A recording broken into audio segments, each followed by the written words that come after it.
It's UofL Today on 93.9 The Ville. Here's your host, Mark Hebert. And welcome to UofL Today with Mark Hebert on 93.9 The Ville. This is the show about all the great stuff, all the great research, the great students, the great faculty and staff at the University of Louisville, and to let you know what's going on behind closed doors and out in the open at the University of Louisville. So what's on the show today? Shoulder injuries are common in baseball players, and one of those injuries is called a slap. Dr. Lonnie Douglas has looked at these injuries and will be here to talk about them. And music can help your newborn baby adapt to life outside the womb, and we'll talk about the research on that with a UofL researcher. But first, there's new research out on kids with ADHD. That's Attention Deficit Hyperactivity Disorder. Paul Rosen is a psychology professor, and Kirsten Leaberry is a doctoral student in clinical psychology, and they've worked together on a paper about kids with ADHD. Kirsten and Paul, good to see you. Thanks for having us, Mark. Thanks for being on the show. All right. It's a pleasure to be here. I guess we ought to start right off the top with what is ADHD? I never knew what the H stood for, but now I know it's hyperactivity because I looked it up. So what is ADHD? So ADHD is a biological-based disorder that most commonly affects children, although it actually lasts throughout the lifespan. So ADHD stands for Attention Deficit Hyperactivity Disorder. It's a lot of people have heard the term ADD. And there's some confusion. That's what I thought it was. Yeah, there's some Is it not the same thing? So it is. ADD is a term we used to use for a type of ADHD. So ADHD actually describes two sets of problems: problems with attention and problems with hyperactivity and impulsivity. You can have both, which is ADHD combined type. You can have just the inattentive type, which is ADHD inattentive type, and that's what we used to call ADD. Okay. But it's a neurodevelopmental and behavioral disorder. It, as I said, most commonly is diagnosed in children, but it lasts throughout the lifespan. In fact, one of the fastest growing rates of new diagnosis is in the elderly. They're folks who've had it their whole life, and they dropped out of high school at 16, they joined the Army, they got discharged at 19 under questionable circumstances, bounced around between jobs and marriages, and they get to telling their stories to folks, and it's an awful lot like what happens over the lifespan when you have ADHD. So some 50-year-old guys and women are 50-year-olds, their doctors are saying, man, you got ADHD. Absolutely. You can be, so you have to have had it has to have developed in childhood, but it can be diagnosed at any point in the lifespan. Okay. And you two you did a study, and you kind of looked at kids that have ADHD and are having trouble controlling their emotions, right? Mm-hmm. All right, Kirsten, what'd you find? What was the study about? What were you trying to figure out? Yeah, so for this study, we are really interested in understanding a little bit more why emotion and behavior problems develop in kids with ADHD. And so we find that kids with ADHD have higher rates of mood disorders, anxiety disorders, and behavior disorders, but we're not really sure why. And so our study was really focusing on trying to understand factors that might be related to why kids with ADHD have a higher risk of developing mood, anxiety, and behavior disorders. And what we're finding is it's emotion regulation. And so emotion regulation is putting kids at risk for those behavior disorders and anxiety disorders and mood disorders. So what's that mean? What's emotion regulation? Yeah, that's a good question. So emotion regulation is a big word to just say kids with ADHD have a harder time managing emotions. So controlling emotions, so regulating is just managing them. So they often have a harder time recognizing their emotional states, managing intense emotions.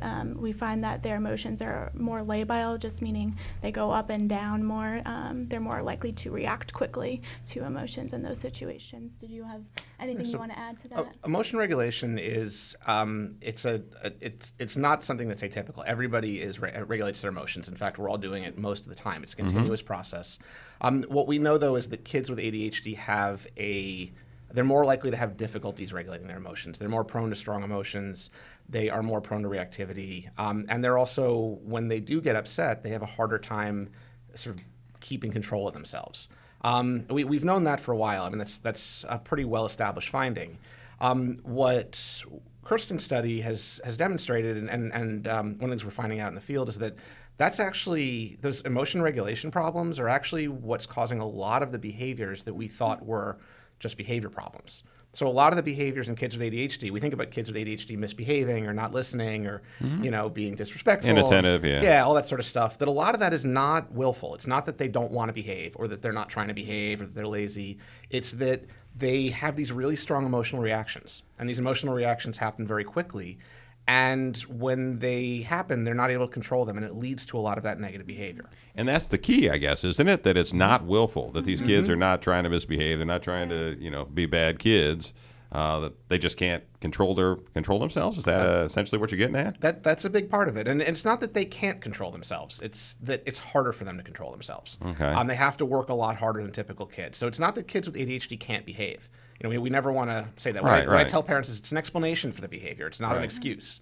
Right. But that we have to understand why the behaviors are happening. And traditionally in ADHD, we've looked at behaviors as behaviors, and we've treated them like behaviors. We've used rewards and consequences, and those are useful, but if you have to be able to control your emotion and control your behavior to respond to rewards and consequences. You can have the biggest reward in the world, but if you can't control your emotional reaction, you're not going to be able to stop and go, hey, I shouldn't do that. Right. So controlling the emotions and managing the emotions is really important if we're going to help kids with ADHD learn to control their behavior too. Okay. We're talking with Paul Rosen, who is a psychology professor at UofL, and Kirsten Leaberry, who's a doctoral student in clinical psychology, and they work together on a study about kids and ADHD and why they exhibit these different behaviors. And what are we talking about in a kid that has ADHD? We mentioned, inattentiveness and those kinds of things. But when they go through this, you said they can control their behavior, but they just sometimes don't. Mm-hmm. So how does this play into if it's not willful? Is there a way to treat them and to deal with them that is, that does a better job than what we've been doing, perhaps, before you looked at this?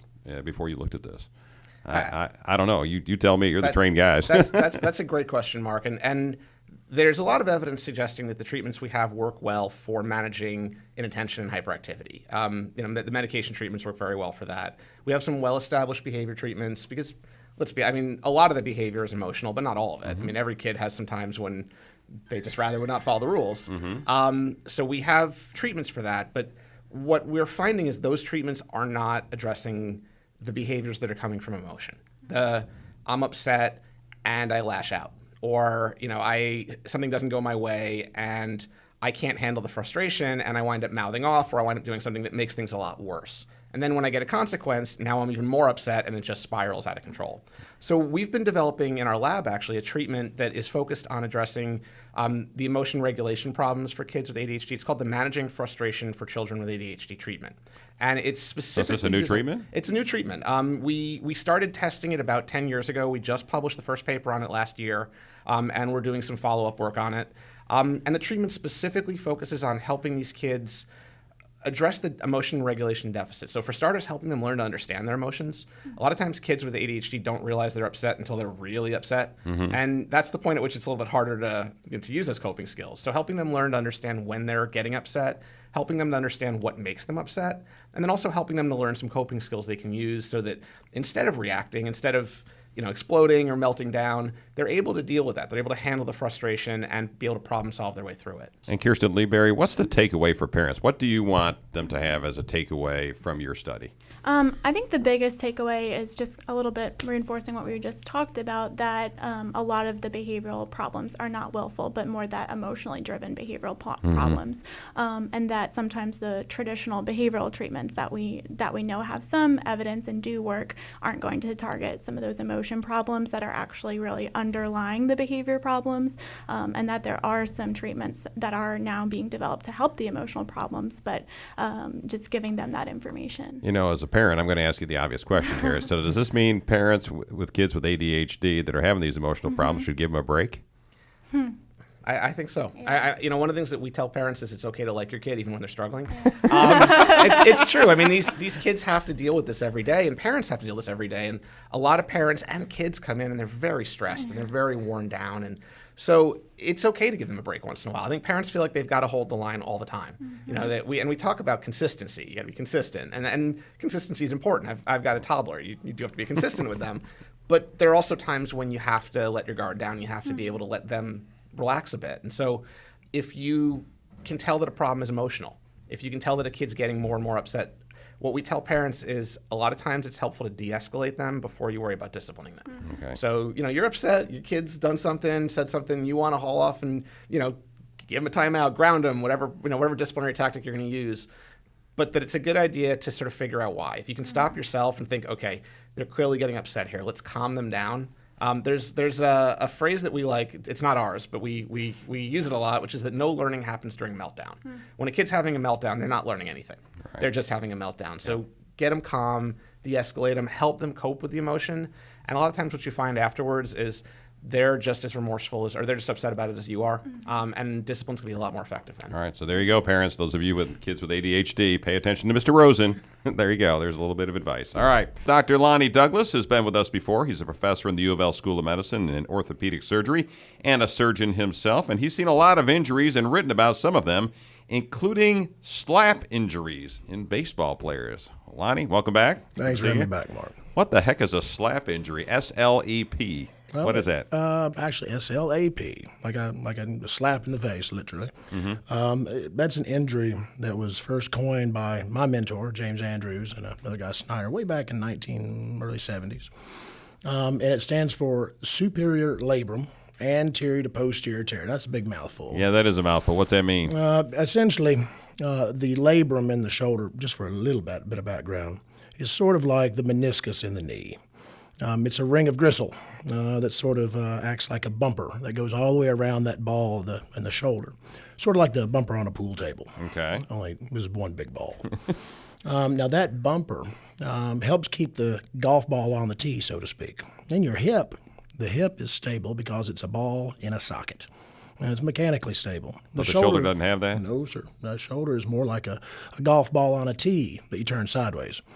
Now, to give it the things that keep that golf ball on the tee are all the soft tissues and the muscles and the tendons around the shoulder. And the labrum is one component of that. A slap tear is where the very top of that bumper tears. Now, so if I'm looking at you, what are we talking about? The top. So it's the top of your shoulder. Correct. If you feel that bony shelf right over the top of your shoulder, it's directly underneath that. Okay. Now, that doesn't make the shoulder dislocate. If you have a labrum tear in the front, you can dislocate out the front. If you have a labrum tear in the back, you can dislocate out the back. This one's up top. So it's a bit of an unusual character, but the thing that makes it unique is your biceps tendon, that causes you to flex your bicep and turn your hand over, attaches to that bumper too. So it gets a bit complicated. There's a lot going on. Right. There's a lot of stuff going on in your shoulder there. That's right. All right. So, and you looked at how this impacts baseball players and whether pitchers have any different outcomes than the other players, right? If they get it at an early age, right? Correct. All right. So go ahead and talk about your study and then what you found. Well, the reason we look at baseball players is that if you can make these injuries work well in someone who needs maximum function and pristine function in their shoulder to perform their job or to play their sport, presumably you could get it pretty good for everybody else too. Right. And so that's always been the real reason for looking at baseball players, besides the fact that, being a sports surgeon, that's sort of my deal. orbit. Yeah. Yes, sir. There's two different ways you can tear this labrum. Now, for anyone listening, most folks probably aren't throwing baseballs off a mound. But lots of people get these injuries. It can happen two ways. One is the good old-fashioned just banging into something. Something hits. Imagine like knocking that bumper off a pool table with a sledge or pushing the ball off. Another way to do it is in the throwing motion. So when you land on your shoulder, it drives this thing up. It makes the arm hurt. It aches deep down inside, like almost in the middle. It can make the arm feel like it's dead or tired. It can actually make all 5 fingers tingle and give you weird sensations down the hand, almost like your hand's going to sleep. It takes a lot to sort of tease these things out, and lots of people miss it. But the other way that you can injure it is by throwing baseballs, for example. And that's more because of the rotation, the torque. I told you that biceps tendon attached to it. Right. Well, that's important because when you throw a baseball, throwing a baseball is not a natural motion. Right. We have to teach our bodies to do that. And when you put your arm way back to get ready to let the ball go, when you're cranking up, that tendon is being pulled backwards, like putting your hand behind your head. It pulls that tendon backwards. All right. When you come forward and you release and the follow through, that tendon's being pulled forwards. So when you're constantly throwing, it's like pulling a weed back and forth, back and forth, back and forth. Right. So eventually it starts to peel this labrum off and creates a tear. Now, some degree of that. So does this start? Does this start in young kids? Does that happen and kids that are 10, 11 years old and they're pitching in Little League, or does it only start as you get older and you're throwing 90 miles an hour? That's a terrific question. Okay. Because it has to. It has to what? It has to happen in order for someone to effectively throw a baseball. So there's a certain amount. So every of this. kid, every 12-year-old kid out there is doing a little bit of tearing every time he's throwing a baseball? To get their arm way back, to get some real zip on the ball. It's like this. Anybody out there that grew up throwing baseball or throwing rocks, throwing a football, see how far behind your back you can get with your throwing arm. And see how far you can scratch your back. To scratch the middle of your back. See how far you can get with your throwing arm. See how far back you can get with your non-throwing arm. You got way more rotation in your throwing arm. So there's a certain element of this that are normal adaptive changes to really get some zip on the ball. So the problem with slap tears in baseball players is it's a natural adaptive mechanism that's gone too far.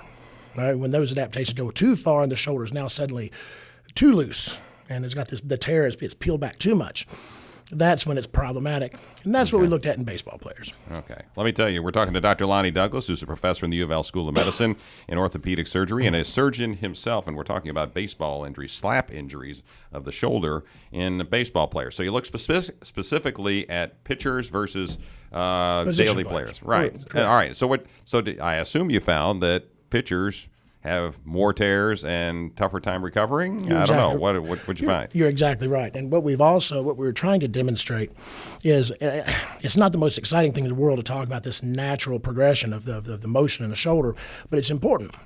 Because if we're able to catch the pitchers, if we're able to catch the position players before it goes too far, before these normal changes become really pathologic, for example, when that tear in the labrum gets so much and the biceps moves so much and the arm gets so far back that it's not really doing its job anymore of protecting the shoulder, all that stress starts getting transferred to the rotator cuff. I mean, we won't get into all the mechanics of that, but the problem starts. So there's growing. a domino effect, yes, potentially, exactly right. that when you start with these slap injuries, they could affect the rotator cuff and other arm injuries. It progresses just like dominoes on down the pipe. So what's the word as a surgeon then to parents like Brad Noop, who's sitting in here with us, and he's got 3 boys. I think 2 of them were pitchers.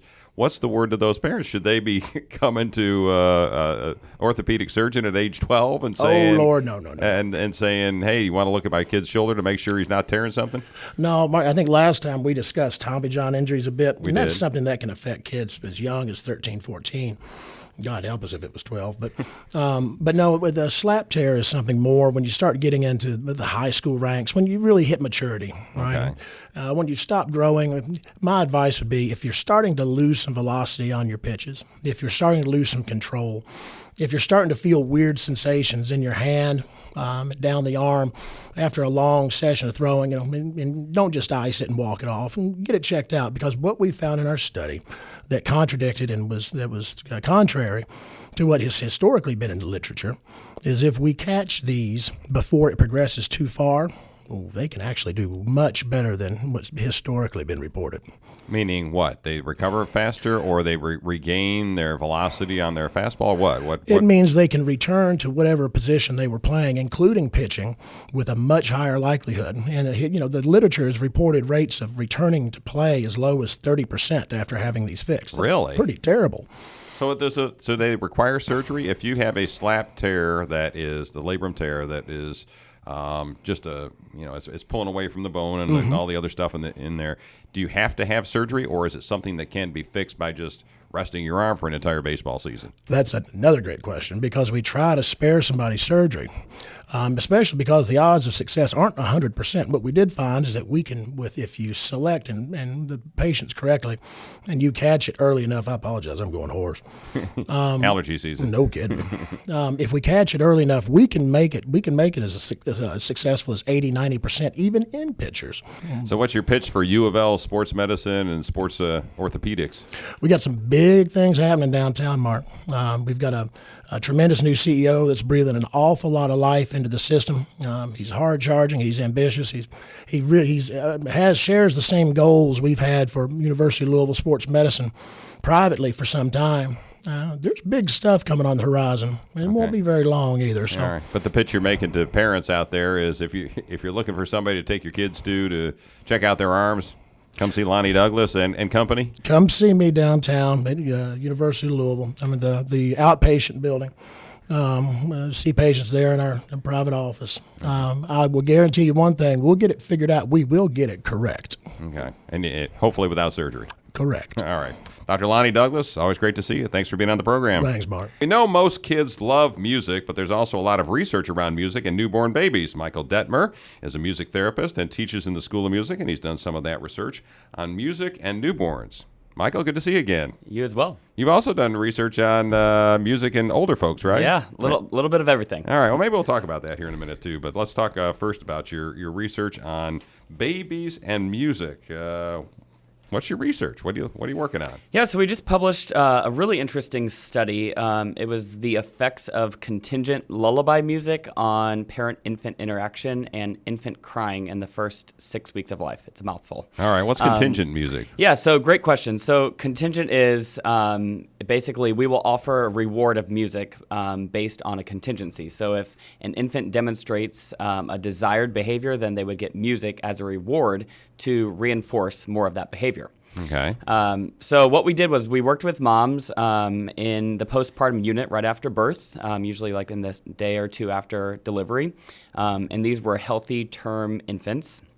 We're not talking 6-month-old babies. No, we're talking like brand new babies. Yes, brand new babies, Right. and some brand new moms. Okay. And we sat with the mom for about 10 to 15 minutes. We talked with them about their music preference and if they had any favorite lullabies. And then we worked with the mom to sort of rewrite one of their favorite lullabies to make it personal to the baby. So simple songs like "You Are My Sunshine," take out a couple words and turn it into, "You Are My Abigail," and "Mommy Loves You," and just making it sort of a play song between the mom and the infant. So then we taught the mom how to use that song contingently. So we said, we want the mom to only sing to the baby when the infant was not crying, and to use this as sort of an interactive and playful song, like a mommy and me time in the first several weeks of life. And if they were having a crying episode, the first time that the baby takes a breath or pauses from crying, the mom would reintroduce that song and start singing it to cue the baby to stop and listen. Stop crying, yeah. So we taught these moms really simple concept. We said, if the baby's crying or fussy, don't sing, but only sing when they're having that sort of playful interaction when the baby's in a calm, alert state to reinforce that behavior. Okay. So then we tracked the infant crying for 6 weeks. And we found that there was a statistically significant reduction in the total crying time each week for those infants in the experimental group compared to the control group. We also videotaped the moms at the 6-week mark. We met back up with them. We took a 4-minute video with mom and baby, and we just instructed them to just interact with their baby, whatever that means for them. Right. And then we used a behavioral analysis tool to code the parent-infant interaction behaviors. And we found that also the group that we taught the music to, the moms and the babies, had significantly improved parent-infant interaction behavior, teaching them some really important self-regulation skills early on. And we know that they have a really strong preference for music, particularly their mom's voice on the first day of life. So there was a really interesting study that was published. They taught moms how to sing the same song, or they had the moms read a same poem every single day during gestation, starting around 32 weeks, gestational weeks. And then after birth, within an hour after the baby was born, they had a recording of the mom singing that song or reading that poem, playing from a speaker on one side of the baby's head, and the other side of the baby's head, they had another speaker with a stranger female's voice singing that same song or reading the same poem. So within an hour after delivery, the baby would always turn their head toward the mom's speaker. So that demonstrated that infants already have a preference on the first day of life for their mom's voice. Right. So memory starts to form. Infants can actually hear around 26 to 28 weeks, but they don't consistently respond to sound until about 28 weeks, and then they start to remember sound around 34 gestational weeks. So we actually use some of that research base to as a foundation for some of the other interventions that we do with our premature population, knowing that they're so reinforced by music. We actually we help infants learn how to have an appropriate feeding pattern with using sort of contingent music with our preterm infants. So we found that infants have significantly increased feeding rates, feeding volumes, and they take more bottles per day if they are taught to have an appropriate sort of non-nutritive suck pattern with music reinforcement. What's the takeaway from this? I think number one, oftentimes when I work with parents and I say, hi, I'm Michael, I'm the music therapist, I want to talk to you about using music with your baby, I often get the deer in the headlights look. Like they're like, no way, I'm not a singer, I'm definitely not going to sing in front of you. So I think there is some fear about doing it right or making it sound good to their baby. So I always remind the moms, like, your baby loves your voice. It doesn't matter how you sound. They not only love it, but they need to hear it for language development. So that's the sort of number one myth I try to debunk with moms. And then just encouraging them to use lullaby style. So simple, steady, soft, and slow music. Repetitive music is best for these kiddos. And that lullaby style music inherently has a repetitious melody. So rather than like a Taylor Swift song that has an intro and then a verse and a chorus and a bridge, infants don't particularly enjoy that music, especially younger infants, because there's no predictability about when they're going to move to the next section of the song. But if you think about like Old MacDonald, we go through every different verse, but it's always the same melody over and over. Yes. Yep. So there's some sort of expectancy and other sort of characteristics in lullaby music. There's constant falling melodic lines, which infants love, and it's soothing for them.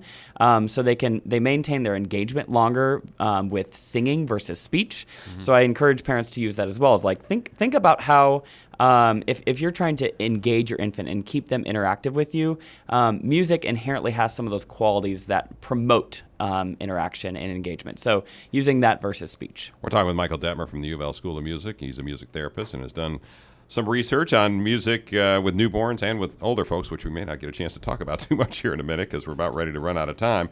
But the other thing that struck me about this is you always think historically that, all right, baby's crying, I'm going to sing the baby a lullaby. What you're saying is that's exactly wrong, right? Well, so it's a great question. We often will sing a baby to sort of soothe them or lull them if they're upset. If you think about the sort of behavioral principles around that, we are using a positive stimulus to maybe reinforce a negative behavior of the infant. So in this study, we actually did just the opposite, right? We only sang when they were calm. Right. However, if we see infants, sometimes they need a little bit of that music or sort of soothing technique to get them calm, and then we can reinforce the calm behavior. So we're not trying to say to ignore the infant if they're crying, but maybe using some other soothing techniques like shushing or patting or bouncing to get them to calm down, and then once they do, use the music as the reward to maintain that behavior. Right, use the music as a reward. All right, I've got about 30 seconds left, which doesn't give you a whole lot of time, but you've done some research that I'm aware of with older adults, particularly those that are suffering signs from or have signs of dementia. Mm-hmm. Real quickly, what is your research shown about music and those older adults? Yeah, so we did an intergenerational study. We worked with 3-year-old children and older adults with Parkinson's, dementia, and Alzheimer's, and we showed that the older adults were more engaged. They had more appropriate interactions with the kiddos. They also showed more motor movement. We had Fitbits on all of them, and they had more steps per day if they participated in music therapy sessions with our 3-year-old children. Yeah, it was a really interesting study. I remember that from a couple of years ago. All right, Michael Detmer, always good to see you. Thanks for being on the show. Well, thank you. Thanks for listening to UofL Today with Mark Hebert, and Go Cards.